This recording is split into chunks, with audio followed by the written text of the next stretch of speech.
Chers Algériens, chères Algériennes, bienvenue sur Canal 22. L'Algérie a abrité cette année la 19e édition des Jeux méditerranéens. L'Algérie achève les Jeux méditerranéens Oran 2022, comme on les appelle, à la 4e place au classement des médailles, avec 53 médailles au total, soit 20 en or, 17 argent et 16 bronzes. C'est le nageur Jawed Sayoud qui a offert la dernière médaille argent à notre pays après avoir terminé deuxième dans l'épreuve des 100 mètres papillons. Juste derrière la France, la Tunisie termine 10e et le Maroc 15e. L'organisation de ces Jeux a été appréciée par un bon nombre de citoyens. D'autres estiment qu'il y a eu des erreurs techniques. En tout cas, l'organisation de ce type d'événement ne fera jamais l'unanimité. Aujourd'hui, c'est l'occasion de revenir sur l'organisation de cet événement qui a fait couler beaucoup d'encre, des débouchés économiques et du déroulement. Pour débattre de ce sujet, j'ai le plaisir d'accueillir au plateau Djamel Guessoum, chercheur en sciences sociales. Bienvenue Djamel Guessoum.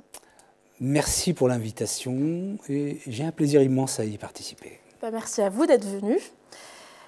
Cela fait longtemps que l'Algérie n'a pas organisé ou abrité un événement d'une telle envergure. Avant de commencer ou de commenter l'organisation et le déroulement de cet événement, à quelques semaines de l'événement, les préparatifs étaient très en retard. Le Comité international des Jeux méditerranéens allait retirer les Jeux à l'Algérie. Que s'est-il passé, Djamel Guessoum? Alors, tout d'abord, moi, ce que j'aimerais dire, c'est que dans l'ensemble des événements de ce type qui sont organisés à travers le monde, il y a toujours, moi c'est ce que j'ai constaté de manière objective, des inquiétudes à l'approche du moment du lancement. Ça a été le cas pour bon nombre de pays. L'Algérie n'y fait pas abstraction.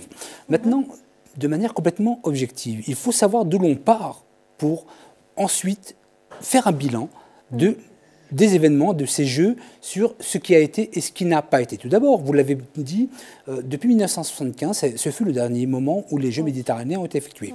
Entre-temps, il y a eu 6 présidents, des centaines de milliers de morts durant la décennie noire, il y a eu 20 ans de vide social, sportif et politique sous l'ère du président Bouteflika, Allah yarhamou, et donc on part vraiment de zéro. Il y a eu effectivement des ratés, mais je veux dire par là que la seule façon d'être sûr de ne pas rater quelque chose, c'est de ne rien faire.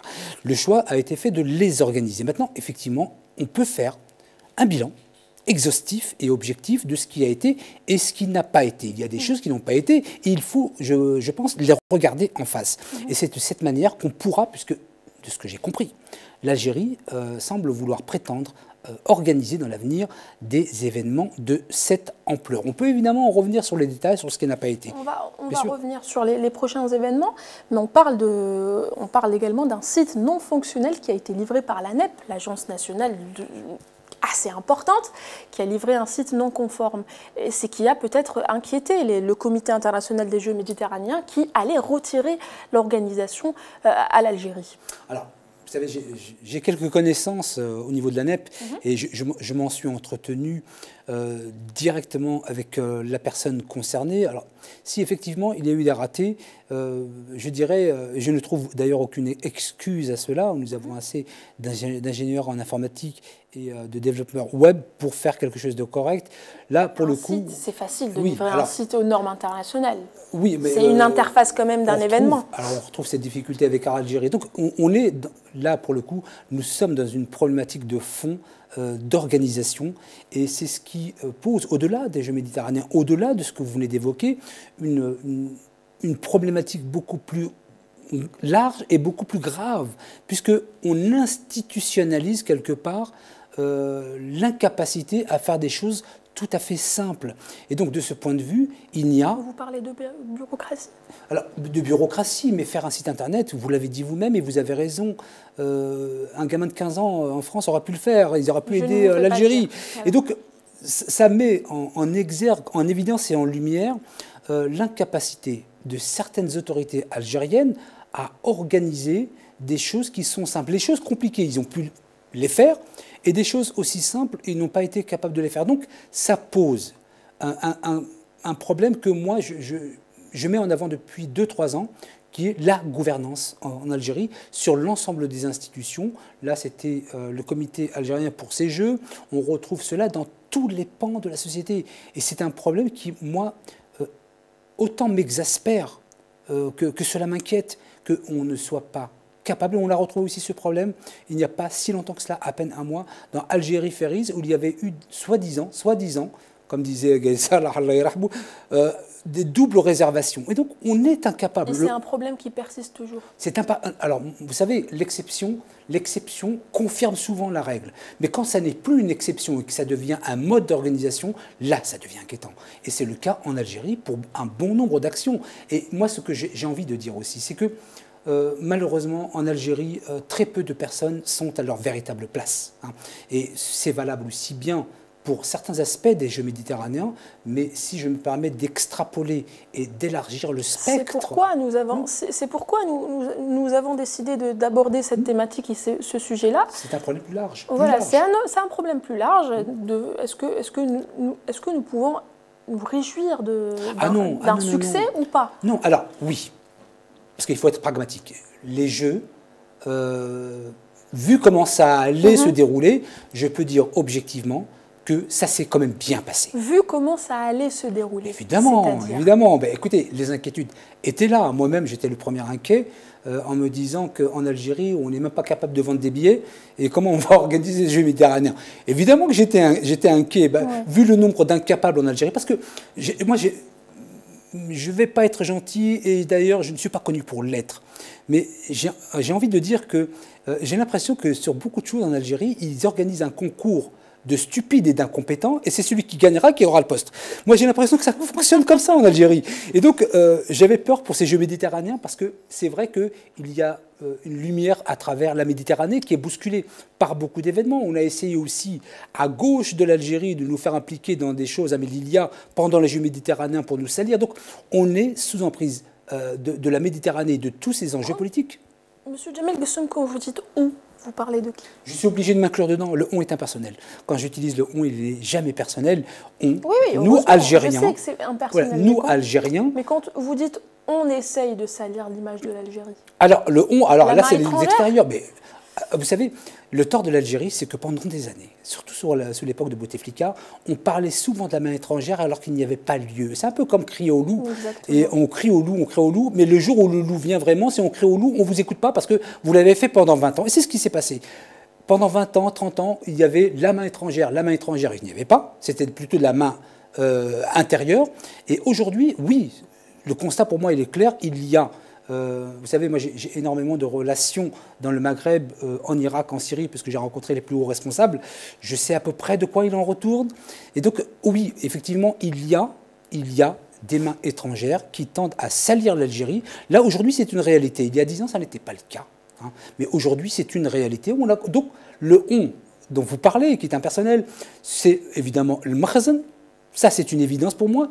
Il y a des enjeux qui en découlent. L'Espagne commence à aller de ce côté-là de la barrière. Donc, on essaye. Mais maintenant, regardons-nous, nous, en face avec nos propres carences et nos propres incompétences, parce que si on est capable d'organiser, même de mettre en place un site, j'aurais pu le faire. Vu mon peu de connaissances, j'aurais pu le faire. Mais si on est capable de nous regarder en face et de voir nos déficiences et nos carences, on sera capable de faire avancer des choses, pas simplement les Jeux méditerranéens, mais l'ensemble. Je me permets de donner un exemple sur une carence qui n'a rien à voir avec les Jeux méditerranéens, mais ça a un lien avec le problème général qu'est la gouvernance, c'est avoir par exemple nommé un ambassadeur d'Algérie en France qui n'aurait jamais dû être ambassadeur en France. Donc, il y a un problème de gouvernance réel, il se pose. En Algérie, je ne sais pas qui décide. Je commence à me poser de sérieuses questions, comme ce fut le cas pour les Jeux méditerranéens. Savez-vous, madame, savez-vous que lorsque le président de la République a reçu Benjamin Stora à l'issue du 5 juillet, au lieu d'être en face de M. Chiri, qui était son homologue algérien sur les questions mémorielles, il a eu affaire à qui?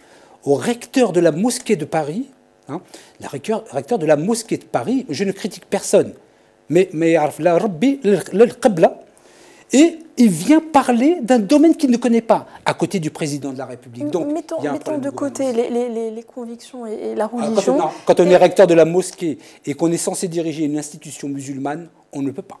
C'est pour éviter de s'égarer du sujet, M. Djamel Guessoum. Vous avez parlé de terrorisme et de décennie noire, et vous avez dit que nous revenons de très loin. Oui. Quel est le rapport avec la décennie noire et l'organisation d'un événement sportif ou pas, en tout cas d'une envergure comme les Jeux méditerranéens. Vous savez, j'avais eu un échange avec M. Benouari, qui était ex-ministre du Trésor et qui, à l'époque, essayait d'obtenir un prêt de 10 millions de dollars, qui n'est rien pour un pays qui n'avait pas réussi à l'avoir. Donc oui, nous revenons de très loin. Oui. À l'époque, dans les années 80, nous étions sous emprise du FMI, on n'arrivait pas à emprunter 10 millions de dollars, ce qui n'est absolument rien. Donc, un nombre de morts conséquent, la désorganisation de toutes les structures de l'État, on est parti vraiment de sous terre quand même. Et donc, quand on voit de là où on est parti pour arriver aujourd'hui à organiser ces Jeux, avec toutes les difficultés qui vont avec, oui, je dis que nous venons de très loin. Et vous me posez la question, madame, sur quel est le lien avec les Jeux méditerranéens. Eh bien, quand vous ne pouvez pas emprunter 10 millions de dollars et qu'aujourd'hui, vous organisez des Jeux méditerranéens qui ont eu des difficultés, mais qui ont été reconnus par l'ensemble des partenaires de la Méditerranée comme s'étant bien passé, oui, madame, je pense qu'on revient de loin et que ça s'est bien passé. Merci Djamel Gessoum. J'ai inclus la décennie noire parce que vous êtes chercheur en sciences sociales et donc je voulais comprendre et surtout que nos téléspectateurs comprennent pourquoi vous avez fait ce parallèle. Pourquoi j'ai fait ce parallèle? Parce que je suis spécialisé dans la prévention du terrorisme. C'est par ce prisme que je suis, entre parenthèses, connu aussi bien ici, aux États-Unis, au Sénégal et en Russie. Et que la question sociale est tout à fait centrale. La question sociale durant la décennie noire, parce que pour capter les jeunes qui étaient à Bab el Oued, partout dans Alger, pour arriver à les capter et les amener droit au mur, les gens se sont appuyés sur une question sociale et une absence totale de repères. C'est ce que l'on retrouve aujourd'hui avec ce que l'on appelle la radicalisation. Et donc la question sociale était prégnante dans les années 90. Et c'est ce qui a permis de capter un bon nombre de jeunes qui se sont engouffrés, qui ont été droits au mur. C'est ce que l'on retrouve aujourd'hui. Moi, c'est ce que j'espère d'ailleurs, que les Jeux méditerranéens, dans ces retombées, en tout cas dans la lumière que cela a pu émettre sur Oran, puissent encourager les jeunes à aller vers cela. Oui, à Oran et en Algérie de manière générale, oui. Parce que la question sociale et socialisante, parce que le sport est un acte social fort de mon point de vue, et que de cette question, il en ressort en tout cas des perspectives, en tout cas de se voir soi-même, et de voir l'Algérie autrement que de la manière dont on le voit. Et vous savez, c'est très important l'estime de soi, la valeur, la manière dont on se regarde pour pouvoir avancer. Et sur cette question, la jeunesse a beaucoup, nous avons beaucoup appris de la jeunesse des années 90 et qui se reproduit depuis les printemps arabes, et on le retrouve surtout en Syrie, au Yémen, en Irak, etc. Et c'est pour ça que je fais ce lien avec la décennie noire, c'est que la question de la jeunesse dans la représentation qu'elle a de soi-même et l'estime qu'elle a de soi-même aura inévitablement des retombées sur leur devenir. Et j'estime que les Jeux méditerranéens, évidemment, vous avez raison de préciser, pas simplement pour Oran, mais pour l'Algérie, aura en tout cas des retombées positives. Il n'y aura pas de retombées négatives. Et quand on connaît l'histoire de l'Algérie, je veux dire que, même un tout petit peu, moi je suis preneur, quoi. Même un tout petit peu. Je vais sûrement vous poser des questions sur les retombées économiques et positives de ces Jeux olympiques. Mais revenons au déroulement. Quid de la prise en charge des athlètes, indépendamment de désintox et toutes les rumeurs qui circulent sur les réseaux sociaux?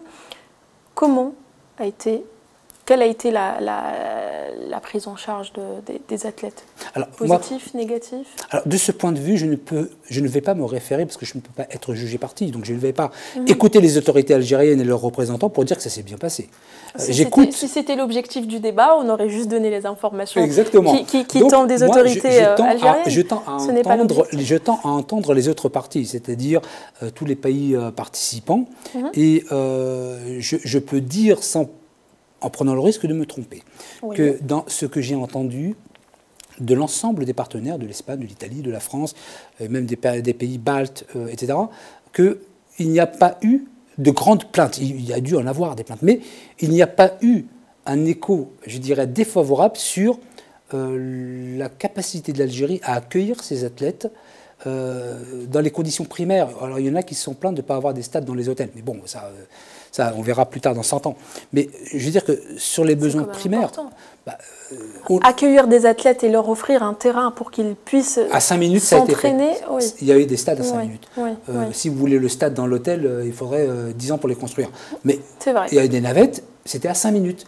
Donc, de ce que j'ai entendu des partenaires de la Méditerranée, c'est qu'il n'y a pas eu de remontée, en tout cas significative, de plaintes quant à leurs conditions de prise en charge. Moi, c'est la seule référence sérieuse que je puisse avoir pour évaluer au plus juste la qualité de la prise en charge des athlètes.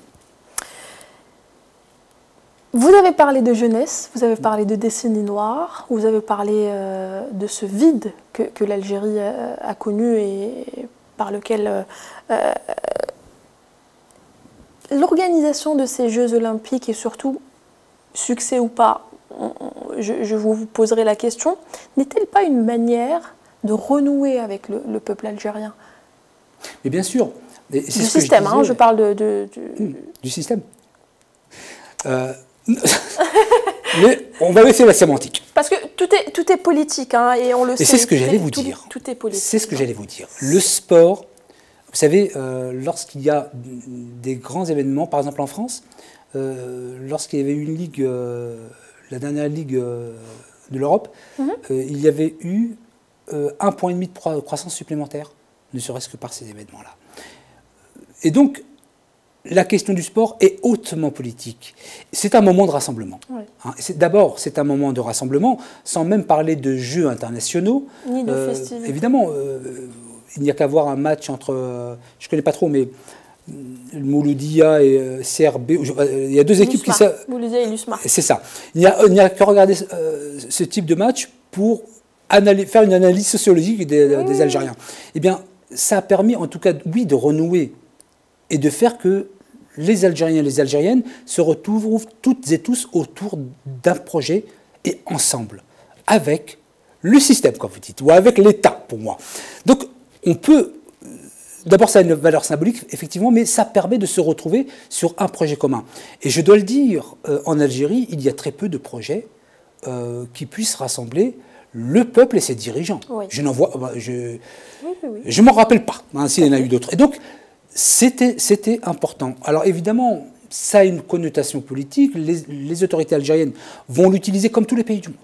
Il n'y a pas un pays du monde qui ne va pas utiliser un événement de cette ampleur sans qu'il y ait un caractère politique. Mais dans l'ensemble, ça a permis de communier entre des gens qui se regardent souvent, comme on dit, en chien de faïence.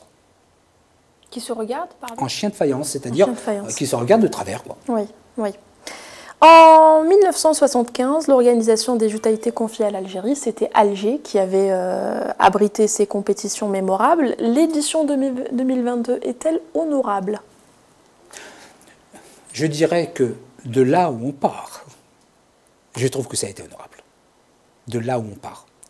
Vous savez, je dis toujours que si vous êtes dans des très bonnes conditions depuis des décennies, financières, sociales, économiques, politiques, avec une stabilité dans tous ces champs, on vous demandera de faire beaucoup plus que ce qui a été fait. Je dis simplement que, vu je dirais, le passé des institutions algériennes de 1975 à 2022, j'estime, de la manière la plus objective qui soit, que ces Jeux, oui, pour moi, c'est une prouesse pour à partir de là où on part, je dis bien. Si l'Algérie n'avait pas rencontré toutes les difficultés, j'aurais dit normal. Mais de là où on part, je trouve que c'est pas mal du tout. Merci Monsieur Djamel Guessoum encore une fois. La ville d'Oran s'apprête à abriter une autre compétition internationale. Il s'agit de la 5e édition du championnat arabe de natation. Elle aura lieu du 20 au 24 juillet prochain au centre nautique du complexe sportif Miloud Hadfi. L'Algérie a-t-elle les infrastructures nécessaires, les gestionnaires nécessaires, l'enveloppe nécessaire pour abriter, ou en tout cas ou pour réussir l'organisation d'événements sportifs ou pas, mais d'une ampleur ou d'une envergure internationale? Alors, force est de constater que 2022 a été une réussite, somme toute relative, mais ça a été une réussite. Est-ce qu'elle, pour répondre à votre question, est-ce qu'elle est prête à recevoir, parce que sous-jacent à votre question, ce seraient des événements plus importants, puisque cet événement a été, de mon point de vue, une réussite, même somme toute relative. Mais est-ce qu'elle est prête à des événements? Parce qu'il y en a même qui disaient, mais là, il faut rester, faut se calmer un peu. Pourquoi ne pas organiser la Coupe du Monde? Non, non, il faut rester... bellati hiya ahsan. Pourquoi bellati hiya ahsan? Pourquoi on ne peut pas espérer que l'Algérie, en 2022, que l'Algérie puisse organiser des événements comme la Coupe du Monde? La Coupe du Monde, c'est d'une autre ampleur. Là, vous avez la Méditerranée, c'est un nombre de pays restreint. Mais la Coupe du Monde, c'est 7 à 8 fois plus difficile que les Jeux méditerranéens. Donc là, je vais dire que c'est une autre paire de manches. C'est une autre paire de manches. Vous avez affaire à la Méditerranée, je ne sais pas combien de pays il y avait exactement, je dois l'avouer, mais là, la Coupe du Monde, c'est je ne sais combien de pays. Donc, aujourd'hui, parce qu'il faut être tout à fait objectif, l'Algérie ne serait pas en mesure, mais pourquoi? Parce que vous dites, pourquoi est-ce que l'Algérie n'espérerait pas organiser? Elle peut l'espérer si elle y met les moyens et si elle y met la volonté. Donc, elle peut espérer organiser la Coupe du Monde dans quelques années, 10 ans, 15 ans, 20 ans. Pourquoi pas, bien sûr. Il faut tendre vers cela. Pourquoi 15 ans? Mais parce que ça nécessite Pourquoi pas l'année prochaine? Non, non. Madame, vous allez trop vite. Soyons optimistes. Non, non, ah non. Alors, il y a optimisme et il y a utopisme. Donc, je préfère être... Pourquoi utopisme pour un pays comme l'Algérie? Non, je veux dire qu'il faut rester, vous savez, réaliste. Non, vous savez, j'avais été reçu par Émile Lahoud, l'ancien président de la République libanaise, qui m'avait dit, je lui parlais justement de l'Algérie, et il me disait, Monsieur Jamal, il m'appelait Monsieur Jamal, restez raisonnable. Alors il faut rester raisonnable, je me rappelle de ces phrases. Aujourd'hui, on peut commencer à travailler dès maintenant, oui, pour continuer à mettre en place des structures d'ampleur. Hein. Il y a un stade, je crois, Al-Barraqi, qui est en phase de terminaison à Barraqi. Hein. Donc on peut tendre vers cela, faire peu à peu et ensuite, à un moment donné, prétendre. Moi, je l'espère, bien sûr. Mais l'Algérie a commencé à construire des stades très très tard, Monsieur Jamel Ghessoun. C'est la raison pour laquelle je dis que ce n'est peut-être pas le moment. Il faut l'espérer. C'est ce que vous avez dit tout à l'heure. Pourquoi est-ce que l'Algérie n'espérait pas? Oui, mais moi, je suis le premier à espérer, à recevoir la Coupe du Monde après-demain matin. Je l'espère. Mais il faut être raisonnable et réaliste. On peut se faire un plan de 15-20 ans, mettre en place les infrastructures qui sont nécessaires et ensuite présenter un dossier, parce que ça se fait sur dossier. Hein. Présenter, je veux dire que la Coupe du Monde au Qatar, avec les moyens qu'ils ont, etc., ils ont pu aller plus vite que nous. Mais nous, on ne peut pas mettre des 50, 60, 100 milliards de dollars sur un jeu, même s'il est aussi important que la Coupe du Monde. Il y a, quand même il y a des priorités quand même. Donc, quelles sont les priorités pour moi, puisqu'on construit des mosquées, d'énormes mosquées et des enveloppes 3 milliards et demi de dollars allouées à ce type de projet, pourquoi nous ne sommes pas prêts à organiser un événement comme la Coupe du Monde ou autre? Alors, au moment où la grande mosquée d'Alger a été construite, 3 milliards et demi de dollars. Évidemment, j'aurais préféré avoir une vingtaine d'universités, une trentaine d'hôpitaux, de CHU dans chaque wilaya, d'importance et avec les dernières technologies, qu'une mosquée, mais simplement c'était un jeu de dupes entre le président Bouteflika et Hassan II, parce que Hassan II avait fait sa mosquée, une très grande mosquée au Maroc, donc le président Bouteflika voulait lui répondre par rapport à cela. Mais ce n'était objectivement, pour les Algériens et les Algériennes, la préoccupation première, ce n'était pas d'avoir une grande mosquée, même si ça a une valeur symbolique, mais un hôpital, c'est quand même mieux. Des universités qui soient bien loties, ça, c'est une priorité. Et donc, en priorité, moi, je dirais, puisque c'était votre question, la question de l'éducation, la question de l'organisation. Par exemple, il y a une chose qui me frappe en Algérie, pas qui me frappe, mais parce que ça fait 32 ans que je suis dans le métier, qu'il n'y a pas, par exemple, d'organisation professionnelle, je dis bien professionnelle des associations, qui se chargent de la protection de l'enfance, parce que c'est quand même ça mon cœur de métier, la protection de l'enfance. Il n'y a pas de schéma de protection de l'enfance de 0 à 21 ans ou de 0 à 25 ans qui organise la prise en charge de l'insertion, de la formation et de l'éducation des enfants. Moi, ça me frappe. Ça, c'est une priorité. Pourquoi n'y a-t-il pas... par exemple, le tissu associatif algérien n'est pas professionnel. N'est pas professionnel, ça ne veut pas dire qu'ils ne savent pas faire, mais ils ne sont pas organisés professionnellement. Il n'y a pas d'éducateurs ou d'éducatrices diplômés d'État qui puissent s'occuper de cette charge. Il n'y a pas d'assistante sociale il n'y a pas d'école, par exemple, d'assistante sociale spécialisée comme on le retrouve en Europe. Ça, par exemple, c'est une priorité. Pourquoi est-ce qu'on ne mettrait pas de l'argent dans un schéma national de protection de l'enfance de 0 à 25 ans pour accompagner non seulement les orphelins, mais aussi mettre en place des clubs de prévention dans chaque département, chaque wilaya, qui va faire des liens avec les enfants des rues, comme on trouve 15 000 enfants des rues à Bagdad. J'en ai parlé d'ailleurs à l'ambassadeur. Pourquoi est-ce qu'en Algérie, on ne ferait pas cela dans chaque département et chaque daïra où il y aurait des associations de professionnels, j'insiste bien, professionnels formés, pas venus comme ça, et qui s'occuperaient des enfants et des jeunes. À recenser déjà. D'abord à recenser, mettre en place un schéma de protection. Dans protection, il y a insertion, formation. Un schéma de protection de l'enfance. Ça, c'est important. Pour moi, c'est quand même plus important que la Coupe du Monde.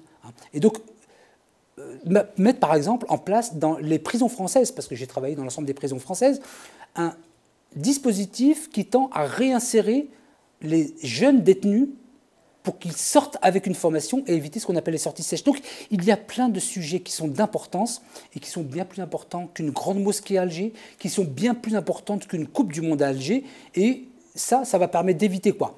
La délinquance, la radicalisation. Ça va permettre d'éviter le chômage parce qu'ils seront mieux formés. Qu'entendez-vous par radicalisation? Alors, la radicalisation, il y a, en fait, on parle de radicalisation en Europe depuis 2011, depuis l'avènement du printemps arabe, moi ce que j'appelle moi l'hiver arabe. Et donc, des jeunes, maintenant c'est l'universitaire, c'est passé à un autre cap, des jeunes entre 13 et 25 ans, 30 ans, qui, avec l'absence de repères sociaux, comble l'absence de ces repères sociaux par un élitisme. Quel est l'élitisme? Qu'est-ce qui s'est passé en 2011? L'État islamique. On n'a pas notre place dans notre pays. Moi, je suis spécialisé sur la radicalisation européo-maghrébine. Au Pakistan, moi, je ne sais pas comment ça se passe. Eh bien, par absence de repères sociaux, on va se projeter dans une forme d'élitisme et donc on ne va pas appartenir à l'État islamique. L'État islamique, lui, nous reconnaît. Et donc, ça, ce sont la radicalisation des positions à travers la religion n'étant qu'un levier. Ce n'était pas le fondement même de la radicalisation. On retrouvait aussi la radicalisation dans les brigades rouges en Italie, la bande à Bader en Allemagne. Et donc la radicalisation, c'est se radicaliser sur des positions en remplacement de repères sociaux. Ça a été le cas avec tous les départs en Syrie. Beaucoup de Tunisiens, les Tunisiens sont les numéros 1 au Maghreb qui ont été combattre en Syrie. Et donc l'absence de repères sociaux font que des jeunes se radicalisent leur position à travers un outil politique qu'a été la religion depuis 2011. En Algérie, nous avons une chance.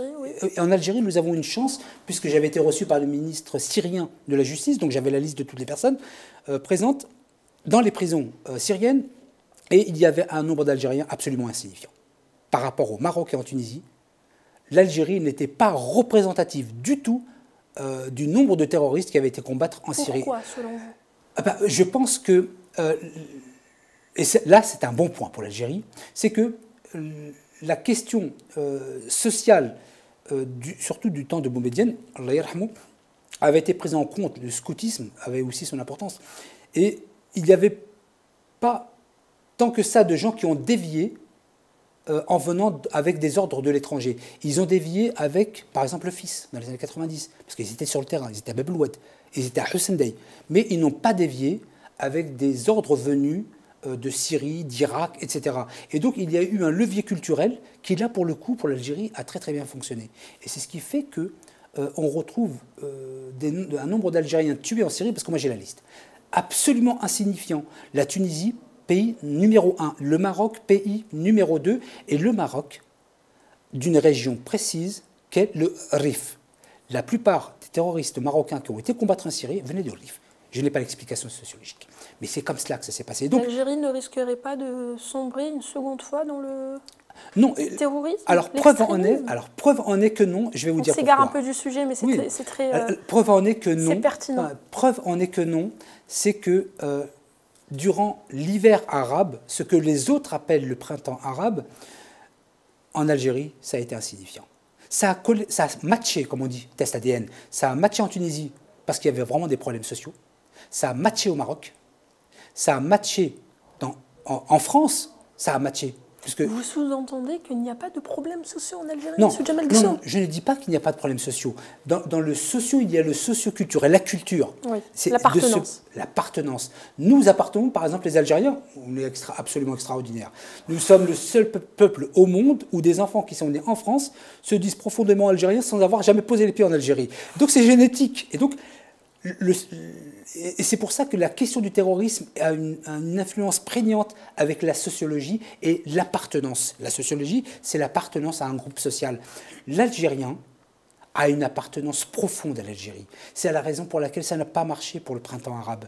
Et donc, ça n'a pas matché. Ça a matché sur d'autres pays sur lesquels ils avaient des doutes sur leur appartenance, mais pas en Algérie. Pour répondre à votre question, est-ce que l'Algérie ne risque pas de sombrer dans le terrorisme? Moi, je suis pratiquement affirmatif. Une seconde fois. Une seconde fois, je suis tout à fait affirmatif. Sauf, évidemment, si les autorités algériennes se mettent à les massacrer. Ça, c'est autre chose. Ça sera une question de défense. Mais si elle se comporte comme elle s'est comportée durant l'hiver arabe, il n'y aura pas de risque que l'Algérie retombe sur une deuxième fois sur le terrorisme. Vous avez parlé de l'hiver arabe, mais vous n'avez pas parlé du Hirak, qui était parfaitement pacifique, et qui pourrait démontrer que l'Algérien peut se révolter sans violence. Je suis bien d'accord. Je suis bien d'accord. Le Hirak, ça dépend de quel Hirak vous parlez. Parce que pour moi, il y en a deux. Oui. Il y a le Hirak et le Tehrak. L'idée, c'est pas de débattre de ce sujet-là, parce qu'on va s'égarer du sujet principal d'aujourd'hui. Oui, le Hirak, oui. Mais pour parler de terrorisme et de seconde... Le Hirak, il n'y a pas eu un mort. Il y a eu un mort. Non, quand je dis qu'il n'y a pas eu un mort, des dizaines de millions d'Algériens sont sortis. Des dizaines de millions d'Algériens, quand vous les prenez cumulés, durant l'année, surtout l'année 2019. Des dizaines de millions d'Algériens sont sortis dans la rue. Ils n'ont pas été maltraités. Et d'ailleurs, il était question... Vous êtes sûr qu'ils n'ont pas été maltraités? Oui, je suis sûr. Mais j'étais sur le terrain, monsieur Djemal Guisso. Je ne veux pas rentrer dans ce sujet-là, parce que je ne veux pas que les téléspectateurs se perdent. D'accord, mais comparativement aux Gilets jaunes en France, qui étaient au même moment, il y a eu deux révolutions complètement différentes, deux contextes complètement différents. On ne peut pas comparer le Hirak algérien et la révolution algérienne, comme moi je l'appellerais, comme tous les Algériens l'appellent, je suppose, à la crise des Gilets jaunes en France. Restons sur les Jeux olympiques. Quels seraient ou quels sont les débouchés économiques de ce type d'événement pour l'Algérie? Alors tout d'abord, si l'Algérie s'inscrit dans une continuité de l'organisation d'événements, parce que maintenant, puisqu'elle a commencé à avoir une infrastructure, aussi modeste soit-elle, elle pourra organiser des événements de manière continuelle. Il y a des retombées en emploi. Les Jeux méditerranéens, j'ai dit olympiques, pardon. Oui, c'est pas grave. Je n'avais même pas entendu cela. Il y a d'abord, vous savez, en économie, dans l'économie de l'emploi, il y a toujours ce qu'on appelle les emplois directs et les emplois indirects. En matière d'emploi direct, il y a évidemment la maintenance, tenir à jour les structures existantes. Donc il y a des emplois directs, il y a des emplois indirects dans la maintenance, c'est ce que je voulais dire de manière générale. Et donc il y a des emplois directs, des emplois indirects, puisque des sociétés vont travailler pour maintenir les équipements, pour les alimenter en nourriture. Donc il y a des emplois directs et indirects. Okay. Alors aujourd'hui, je suis incapable de dire dans quel ordre est-ce que cela va produire des emplois. En tout cas, en matière économique, il y a un intérêt pour les Algériens, en direct ou en indirect. Maintenant, la question qui va se poser, c'est est-ce que les autorités algériennes chargées du sport vont être en mesure de profiter de la dynamique qui a été mise en place pour la faire perdurer. Là, c'est une autre question. J'ai quelques doutes, je dois le dire. Pourquoi vous avez des doutes? Vous savez, tout a été prêt parce qu'il y avait une telle pression politique que personne ne pouvait passer à côté du filet. Donc c'était impossible, sinon c'était... on imagine bien. Mais le problème en Algérie, c'est que la dynamique, on ne sait pas trop ce que c'est. Donc quand on ne sait pas profiter d'opportunités, quand elles sont mises en place pour un instant donné. Il y a eu les Jeux méditerranéens. Qu'est-ce que les autorités chargées du sport vont faire de ces infrastructures pour les faire perdurer et profiter de cette dynamique? Parce qu'il ne suffit pas de construire un hôtel, accueillir un groupe et ensuite le fermer. Qu'est-ce que les autorités algériennes vont être capables de faire? Moi, à titre personnel, j'ai un sérieux doute sur leur capacité. Parce que quand on n'est pas capable de faire un site internet, faire perdurer des choses pendant des semaines, des mois, pour au moins en tirer un bénéfice, j'ai des doutes. J'ai des sérieux doutes. Et comment faire durer? Quelles sont vos propositions pour que ce type d'événement ou l'organisation de tels événements puisse être bénéfique et des retombées positives sur l'économie algérienne? En interne, on a 52 wilayas, je crois maintenant, ou 53 wilayas. En interne, ne serait-ce qu'en interne. 58 wilayas. Il y a des sportifs dans toutes les wilayas. Jusqu'à chez moi, à Ouedsouf, c'est vraiment le sud. Ouais. On peut aller encore plus dans le sud. Et donc, faire que ça devienne le pôle d'attraction de l'ensemble des sportifs qui puissent bénéficier de ces structures, c'est déjà un premier pas. Oui. Déjà, on peut prendre chez soi. C'est un peu comme le tourisme. Hein. Déjà, il y a le tourisme étranger, puis il y a le tourisme local. Donc là, on peut déjà mettre en place une dynamique pour l'attraction sportive à l'intérieur du pays. On est un grand pays, nous avons 42 millions, donc on peut faire vivre ces structures. En parallèle de cela, il y a les différentes fédérations de sport. Je ne suis pas un grand spécialiste du sport, mais du handball, vous parlez de la natation, il y a le rugby, il y a le foot, etc. Faire que l'ensemble de ces partenaires puissent être en lien avec des pays étrangers, des organisations à l'international pour organiser, comme ça va être le cas, et c'est vous qui me le dites, pour la natation, là, je crois, le 20 juillet, si j'ai bien compris. Et donc, il y a ces deux dynamiques à mettre en place. Celle de l'intérieur, elle sera beaucoup plus facile, bien évidemment. Mais celle de l'extérieur sera peut-être un peu plus compliquée, mais si on a les infrastructures, on peut le faire. Ensuite, c'est une question de volonté politique. C'est une question de volonté politique. Moi, je n'ai pas de doute sur la volonté du président de la République à mettre en place cette dynamique. J'ai de sérieux doutes sur la compétence des gestionnaires. On est dans le pays des incompétents. Je veux dire, il ne faut pas y aller par quatre chemins. Comme on dit en arabe, voilà, donc on va pas se mentir. Nous sommes nous, là aussi il a un personnel, je vais m'inclure là-dedans. Hein. Oui. Nous sommes des incompétents. Il faut qu'on se le dise en face et qu'on fasse autrement. Mais l'organisation des Jeux méditerranéens a été portée par des incompétents dans ce cas-là. On peut dire que c'est la pression politique. Ça, c'est la pression politique. Pression et pourquoi il n'y aurait pas eu de pression politique pour les prochains événements, selon vous? Non, mais justement, ça dépend. Et c'est pour ça que je dis que c'est une question de volonté politique. Oui. Là, il y avait vraiment la volonté que un cheval ne dépasse pas. Ah, ça, c'était pas possible. Et d'ailleurs, si vous regardez la clôture des Jeux méditerranéens, ça n'a pas été le même hymne national que celle du début, parce qu'il y avait eu un ordre de la présidence de la République. La symphonie, moi en tant que musicien, j'ai beaucoup adoré, beaucoup se sont offusqués, je n'ai pas très bien compris pourquoi. La symphonie, l'hymne national de l'ouverture des Jeux, ça a été une manière symphonique. On entendait la symphonie. Oui. Et celle de la clôture, ça a été fait par l'armée. Ça, c'était un ordre du président de la République. Moi, j'aimais bien la symphonie. En tant que musicien, j'ai adoré la symphonie. Je n'ai pas compris cette confrontation. Des milliers d'Algériens se sont offusqués de cela. Non, il faut nous mettre Anachid. C'est très symbolique pour un Algérien. Avec, etc., de 1962. Moi, en tant que musicien, j'ai adoré la symphonie. Je ne la connaissais pas. Mais je veux dire qu'il faut qu'on arrive à faire abstraction d'une volonté politique forte et que cela s'inscrive dans une habitude que d'organiser des grandes festivités où il n'y aura pas besoin de la volonté forte du président de la République pour que ce soit bien fait. Il faut que ce soit bien fait, point et barre. Une rigueur personnelle? Une rigueur personnelle. Et évidemment, rigueur et gestionnaire en Algérie, ça ne veut rien dire. Il n'y a pas de... Ah, ça ne matche pas du tout, là. Donc je veux dire qu'à partir d'un certain moment, il faudra que les décideurs, parce que le président de la République algérienne, je le respecte, il a une bonne volonté, mais des fois, il nomme des incompétents. Et ici, lui-même, il prend la feuille, vraiment, décret présidentiel, je nomme un incompétent. J'aimerais bien comprendre. J'aimerais bien comprendre comment ça fonctionne en Algérie pour avoir cette capacité incroyable, parce qu'il faut avoir une grande capacité pour ne choisir que des incompétents. J'aimerais beaucoup savoir comment il faut.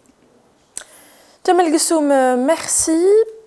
Je me base sur ce qui se dit sur les réseaux sociaux, en tout cas. C'est une question qui revient souvent, en tout cas, depuis la clôture des Jeux méditerranéens. Pourquoi pas-t-on d'efforts dans d'autres domaines? Pourquoi en dehors des Jeux méditerranéens, tous les domaines sont au ralenti? Et c'est aussi un constat de certains observateurs. Mais c'est une réalité. C'est une réalité, je veux dire que... et dans des champs en plus qui sont peut-être plus importants. La question sociale, la question de l'emploi, il y a beaucoup de questions qui sont prégnantes et qui sont bien plus importantes. Les Jeux méditerranéens, certes, c'est un moment fédérateur, donc un acte politique fort, mais à côté de cela, il y a bien... D'ailleurs, moi je considère, à titre personnel, que les seules gouvernances qui fonctionnent bien, je vais choquer plus qu'un de vos téléspectateurs, c'est l'armée. Ça fonctionne très bien pour moi. Il y a eu les Jeux méditerranéens. Vous me menez dans des terrains que je ne veux pas atteindre pour ne pas s'égarer du sujet. C'est moi qui tente un peu de dévier, évidemment, je profite de l'occasion. Mais en tout état de cause, pour revenir à votre question... C'est sans censure sur Canal 22. Pour revenir à votre question, mais parce que quand vous sortez de la volonté politique forte, ça ne marche pas. Les Jeux méditerranéens, c'était politique, c'était l'image de l'Algérie à travers le Méditerranée. Parce qu'on n'encourage pas les initiatives personnelles en Algérie, les initiatives populaires. Non, pire que ça. Pire que ça. C'est pas qu'on ne les encourage pas, on les bloque. On est dans un autre champ, là. Oui. Je ne suis pas complotiste pour un dinar. Mais, un, on privilégie les incompétents. Deux, on bloque toute initiative. Toute bonne initiative n'est, me semble-t-il, parce que le président de la République, moi je ne sais pas par qui il est conseillé. Ah, j'aimerais bien savoir. Mais il bloque toutes les personnes compétentes ne peuvent pas travailler en Algérie. Tout ce qui est quelque chose à long terme, la question de l'éducation, c'est la chose la plus importante. De ce point de vue, rien n'est fait en Algérie. Je ne parle pas de l'éducation nationale, qui, elle, est dans son rôle de transmission de savoir, mais l'éducation en elle-même, rien n'est fait sur ce point. Et c'est quand même de l'éducation naît la grandeur des peuples. C'est ce que j'avais lu quelque part à Saint-Denis, sur un fronton d'un château. De l'éducation naît la grandeur des peuples. Quand vous n'avez pas d'éducation, quel peuple vous faites naître? Et ça, c'est l'objectif peut-être d'éviter qu'une nouvelle génération éveillée soit là. Alors, je ne sais pas, est-ce que c'est par tactique, stratégie, c'est ce que vous semblez dire, ou par idiotie? Bon, je pencherais plus par le côté idiot de la chose. L'idiotie est reine en Algérie. Après Caïna, c'était l'idiotie qui était reine. Et donc, cette question, elle est prégnante, et donc sans volonté politique. Le président de la République, il a tapé du poing sur la table pour les Jeux méditerranéens, parce que ça concernait tous les pays. Évidemment, on n'allait pas... mal se faire voir, et c'est normal. Politiquement, c'est normal. Mais il faudrait bien que le président de la République s'occupe d'autre chose aussi. L'éducation est la première des choses. L'éducation ou la rééducation des enfants des rues, ça serait quand même bien de s'en occuper. Plutôt que de nommer des incompétents à des postes, on ne sait même pas pourquoi ils sont là. Non, on s'occupe d'autre chose. Donc là, pour en revenir au principal de votre question, pourquoi? C'est ce que vous avez dit. Pourquoi est-ce que...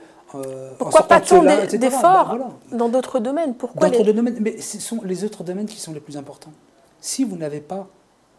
c'est pas ce que je suis en train de dire là.